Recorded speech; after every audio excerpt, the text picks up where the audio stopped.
You were told these were children's stories, tales to entertain, to scare, to teach obedience. But what if that was a lie? What if the stories you heard as a child were never meant for children at all? What if the fairy tales were spiritual blueprints, coded rituals, mirror keys for awakening, passed down through time disguised as bedtime stories? Tonight, we're going to unearth the truth about fairy tales, the symbols, the blood, the stars, the shadow, and why the original versions were hidden, altered, or erased. You are not listening to fiction. You are remembering.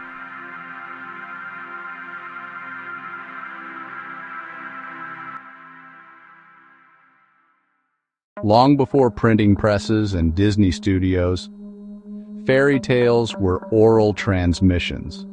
They were told around fire circles, in temples, in pagan groves, in shepherd huts, by midwives and wandering mystics.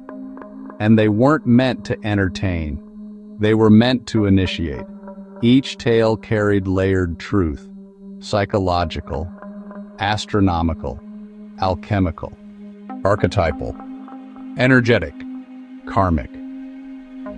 They were veiled teachings, parables to be unlocked only by those ready to hear, and they spread across Europe not through publishing, but by whisper, by remembering.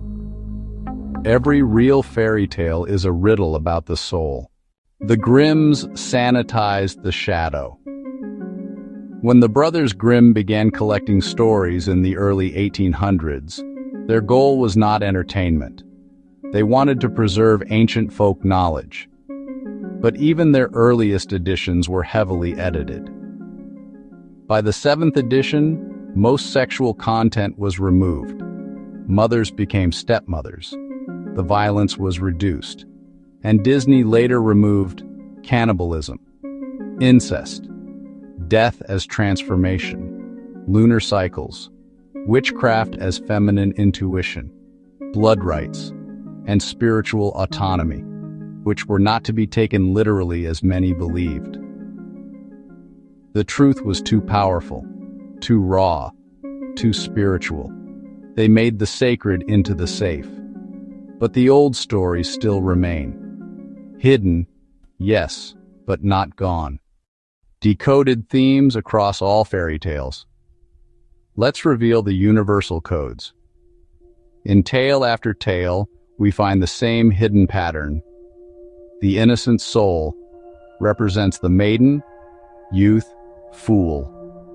Represents your true self before programming, as seen in almost all fairy tales. The forest is the subconscious, the void, the inner world, a place where ego dissolves and truth is hunted, as seen in most fairy tales. The witch or wolf represents the unprocessed shadow, karmic wound, feminine exile, or masculine predator. They are always initiators, not just villains, as seen in stories such as Hansel and Gretel, Rapunzel, Snow White, Sleeping Beauty, Little Red Riding Hood, The Three Little Pigs, Peter and the Wolf.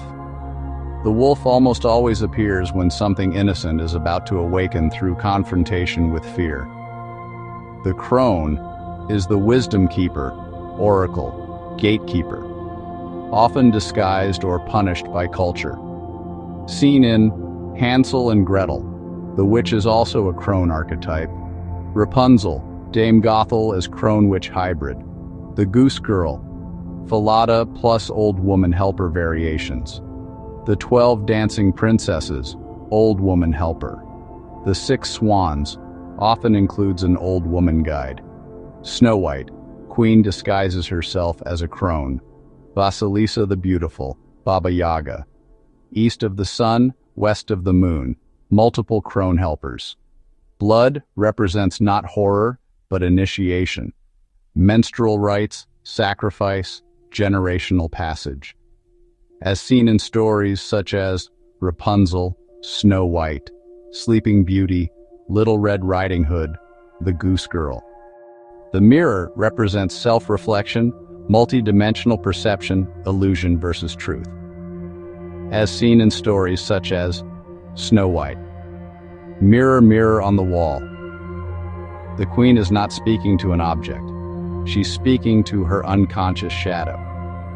Beauty and the Beast, the mirror of compassion and perception. Beauty is given a magic mirror to see her father, symbolizing remote perception, empathic witnessing, and emotional clarity. Some mirrors are symbolic, such as in The Ugly Duckling, Rapunzel, The Red Shoes. 3 days, 3 tasks, 3 wishes represents alchemical triplicity: mind, body, spirit, life, death, rebirth. As seen in stories such as Cinderella, she asks for 3 things from the tree planted on her mother's grave. In Rumpelstiltskin, the girl must spin straw into gold for 3 nights. In Snow White, Grimm, the queen attempts to kill her 3 times. The 3 little pigs, each builds a house of different material, and so many more. Shoes represents your soul path.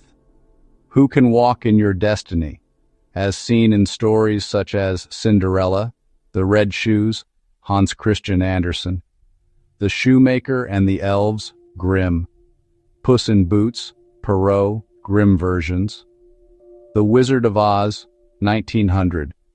Examples from originals: Little Red Riding Hood, pre-Grimm France, 10th-14th century. Red Cloak represents menstruation, blood initiation. Forest, leaving innocence. Wolf, sexual predator, karmic shadow.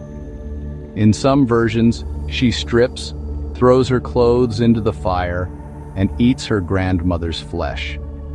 This isn't horror, it's shamanic rebirth symbolism. To become the woman, the girl must eat the crone to integrate and reclaim the buried wisdom, the cyclical knowledge, the power of the feminine that culture taught her to fear, and face the wolf, her threshold guardian. The wolf is her own darkness, the part of her that wants to break rules, run wild, stop obeying. In the oldest versions of the tale, Red doesn't just run, she is tricked, tested, brought to the edge of fear and transformation. In some versions, she strips her clothes and steps into the fire. When she tastes the old flesh of the one who came before her, it is initiation. She doesn't eat the crone, she becomes her. The girl who survives the forest and is not the girl who entered it. Sleeping Beauty, originally titled Sun, Moon, and Talia, by Giambattista Basile, 1634. She's not awakened by a kiss, but by violence, a brutal metaphor for trauma awakening spiritual gifts. Her sleep, dark night of the soul, the spinning wheel, fate, the finger prick, kundalini ignition. Cinderella. The name comes from cinders, alchemical burning. Ash is the symbol of death, of something that has been burned down. Ego, identity, past pain. She's purified through fire. Her shoes are made of fur in earlier texts, not glass, linked to fertility and path walking. Her stepmother and stepsisters are internalized ego parts. She doesn't conquer them. She surpasses them by reclaiming her essence. Snow White. White, red, and black. Alchemical color progression, purity, passion, death. The mirror, inner vision. The queen, shadow feminine. The coffin, suspended state before rebirth. The poisoned apple, choice to taste knowledge, echoing the Eden myth. Why were these codes hidden? Because these stories were too powerful.